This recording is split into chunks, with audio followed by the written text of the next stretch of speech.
નમસ્કાર દર્શક મિત્રો, હું છું એન્કર અર્પિતા પટેલ. દેશભરના તાજા અને સચોટ સમાચાર આપણી ભાષામાં જોવા માટે A1 અભિપ્રાય ન્યૂઝમાં આપનું હાર્દિક સ્વાગત છે. હવે જોઈએ મુખ્ય સમાચાર. રાજકોટ જિલ્લાના જેતપુરના કેરાળી ભાદર નજીક ખેડૂતનો હલ્લાબોલ. ભાદર નદીમાં સતત વધી રહેલા પ્રદૂષણના કારણે ખેડૂતોમાં રોષ. અનેકવાર રજૂઆત કરવા છતાં પરિસ્થિતિ ઠેર ને ઠેર. ખેડૂત આગેવાનો સહિત અંદાજે 60 થી 70 જેટલા ખેડૂતોએ સૂત્રોચ્ચાર કર્યા. પ્રદૂષણ મામલે અનેકવાર જીપીસીબીને રજૂઆત કરવા છતાં કાર્યવાહી કરવામાં આવતી નથી. આજે આજુબાજુના ખેડૂતોમાં તેમજ ગ્રામજનોમાં લોકોમાં ભારે રોષ. કેરાળી, લુણાગરા સહિતના આજુબાજુના ગામોના ખેડૂતો પહોંચ્યા ભાદર નદીના પટમાં અને નોંધાવ્યો વિરોધ. રિપોર્ટર ફિરોઝ ચુનેજા, ધોરાજી. જીપીસીબી કાર્યવાહી કરી રહ્યું છે.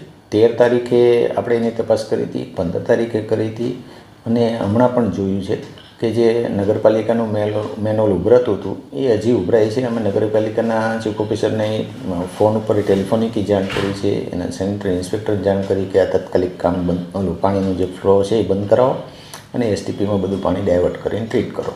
સાહેબ, ખેડૂતો એવું કહી રહ્યા છે કે રિપોર્ટ જે આવ્યા છે, જે રિપોર્ટ અમારી સુધી નથી આવ્યા અને હવે અમે ઉગ્ર આંદોલન કરશું. અને બીજી વાત છે કે દેરડી નજીક જે પ્લાન છે ત્યાંથી આ પાણી બધું આવી રહ્યું છે એવો આક્ષેપ કરી રહ્યા છે. આ બાબતે શું પૂછો? મારી પણ ખેડૂત આગેવાન સાથે વાત થઈ છે અને એના રિપોર્ટ એનાલિસિસ જે છે એનું અમે અમારી રાજકોટ ઓફિસમાં ફોલોઅપ કરી રહ્યા છીએ અને આવશે એટલે તરત જ આગળ એક્શન માટે મોકલી આપીશું.